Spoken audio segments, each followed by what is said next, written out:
Janjimu Tuhan selalu terjadi. Tiada kata yang disia-siakan.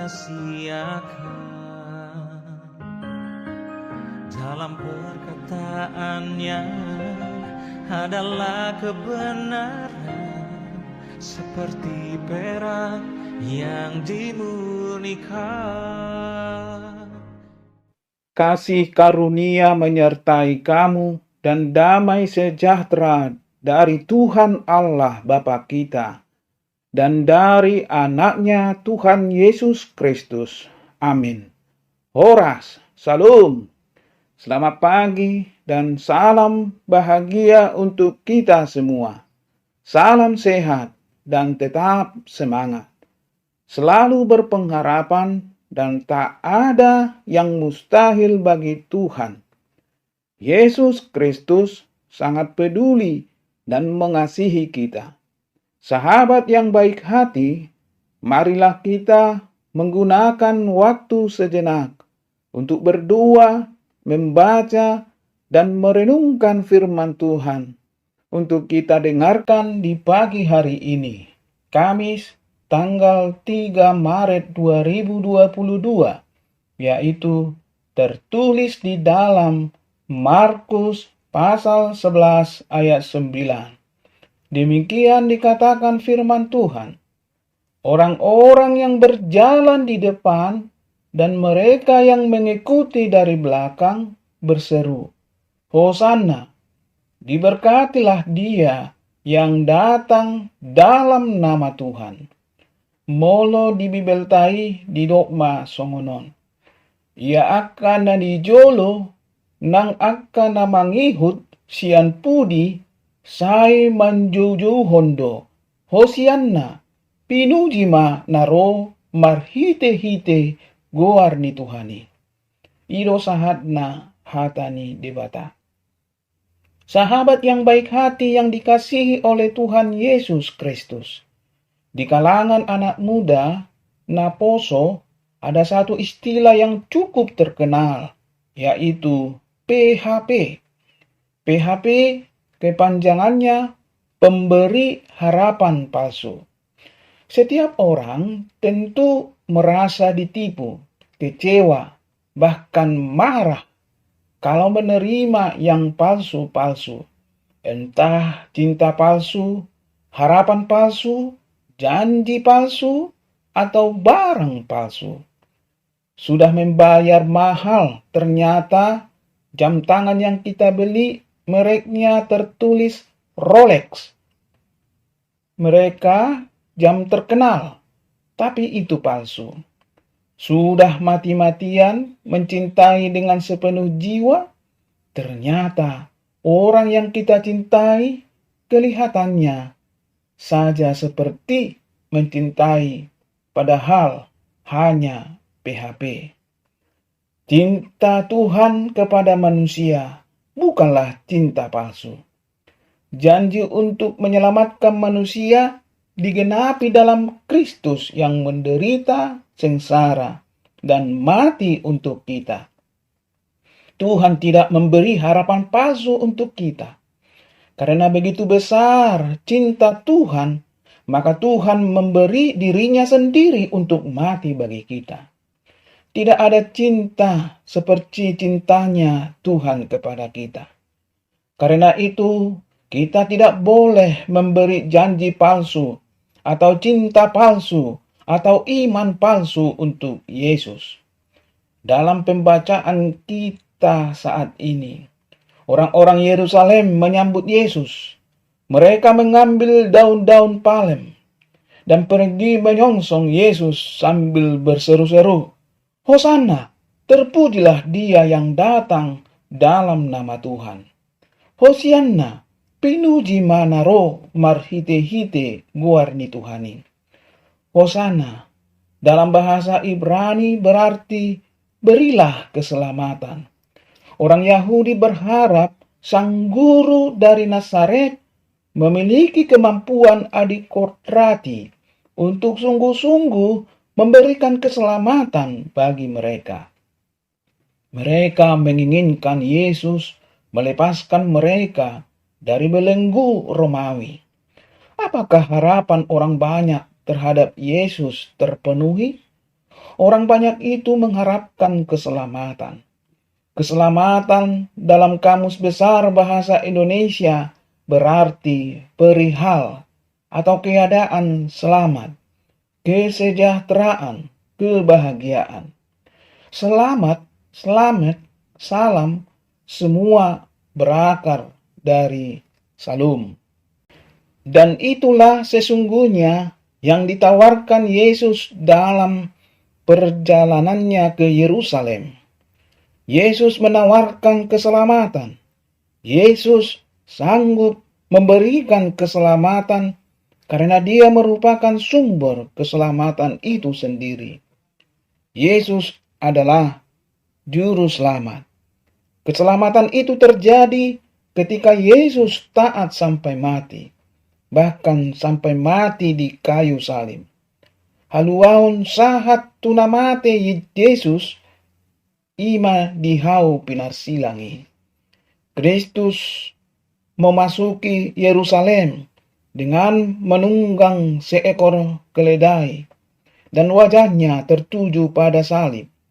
Tetapi menarik untuk disimak bahwa Sang Mesias yang sungguh lama dinantikan itu tidak menggunakan kuda, melainkan keledai. Pada masa itu di Palestina, keledai bukanlah hewan yang dianggap hina, melainkan terhormat. Bila raja pergi berperang, ia akan mengendarai kuda. Jika raja datang dengan maksud damai, dia akan mengendarai kuda. Yesus memasuki Yerusalem bukan untuk melakukan perlawanan secara politis, melainkan untuk membawa damai. Bukan wajah yang garang dan haus darah, tetapi dengan wajah lemah lembut ditampilkannya dengan kerelaan mengorbankan darah dan nyawanya sendiri. Yesus datang dalam damai dan demi kedamaian. Dan keledai merupakan simbol perdamaian. Keledai walaupun tidak segagah kuda, lambang dan terkesan bodoh, tapi dihargai sang guru dari Nazaret. Bahkan kepada para murid yang diutus untuk menjemput keledai tersebut, Yesus berpesan, Tuhan memerlukannya. Tuhan memerlukannya. Yesus Allah yang menjadi manusia tak sungkan untuk mengakui bahwa Dia membutuhkan pertolongan keledai muda itu. Yesus sungguh-sungguh membutuhkan keterlibatan keledai dalam menggenapi misinya, menjadi pendamai antara Allah dan manusia. Keledai muda itu secara tidak langsung menjadi rekan sekerja Yesus dalam menuntaskan misinya, menjadi juru selamat dunia. Keledai muda itu menjadi rekan sekerja Yesus dan simbol perdamaian. Sahabat yang baik hati, yang dikasihi oleh Tuhan Yesus Kristus, ada 3 hal yang mau kita renungkan melalui nats hari ini. Pertama, janji yang kita ucapkan dengan disaksikan oleh jemaat menjadi janji kita kepada Tuhan. Kita belajar bukan sekedar berani mengucapkan janji itu, tetapi juga setia pada pengakuan dan janji. Jangan menjadi orang-orang Kristen PHP, pemberi harapan palsu, dalam pengakuan dan janji kepada Tuhan. Padan naung di padaton sotung muba jala Mose. Udang perjanji koling. 2. Orang-orang di Yerusalem mengeluk-elukkan Yesus dengan berseru, Hosanna, terpujilah Dia yang datang dalam nama Tuhan. Namun mereka jugalah yang kemudian berteriak, "Salibkan dia! Salibkan dia dan bebaskan Barabas bagi kami." Manusia memang mudah berubah. Hari ini berjanji setia, besok malah mengkhianati. Lain di bibir dan lain di hati. Tapi bagi pengikut Kristus yang sejati, janji setia untuk menyangkal diri dan memikul salib adalah harga mati yang dibawa sampai mati. 3. Pengakuan dan janji yang kita ikrarkan, kumandangkan ketika kita sidi, pemberkatan nikah, membawa anak kita untuk dibaptis, kiranya bukan pengakuan dan janji yang manis di bibir saja. Pengakuan dan janji kita menuntut komitmen untuk setia dan taat, mangului dohot mangulahon. Di hadapan manusia, kita bisa bersandiwara dan bersikap PHP, tapi tidak di hadapan Tuhan. Sebagaimana Kristus setia menggenapi janjinya, meskipun salib adalah resikonya, maka marilah kita pun setia pada pengakuan dan janji kita masing-masing. Jika Tuhan memerlukan keledai untuk misinya bagi dunia, sesungguhnya Ia pun memerlukan kita sebagai kawan sekerja di ladangnya, sebagai alat di tangannya. Amin.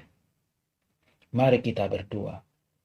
Ya Allah Tuhan kami, yang kupuja dan kusembah di dalam Tuhan Yesus Kristus. Terima kasih dan syukur kami akan berkat dan kasih setia Tuhan yang senantiasa mengalir dalam hidup kami. Jadikanlah kami setia dan taat akan janji kami kepadamu. Pakailah kami menjadi alatmu di tengah-tengah dunia ini. Terimalah doa permohonan kami. Ampuni kami Tuhan dari dosa kesalahan kami, agar kami layak menerima berkat dari Tuhan. Di dalam nama Tuhan Yesus kami berdoa dan mengucap syukur. Amin. Salam Horas. Terjadi, tiada kata yang disia-siakan. Dalam perkataannya adalah kebenaran, seperti perak yang dimurnikan.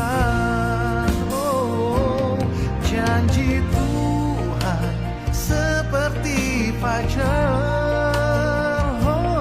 yang bersinar di setiap pagi. Janji Tuhan selalu setia menuntunku. Pada janjimu hatiku percaya.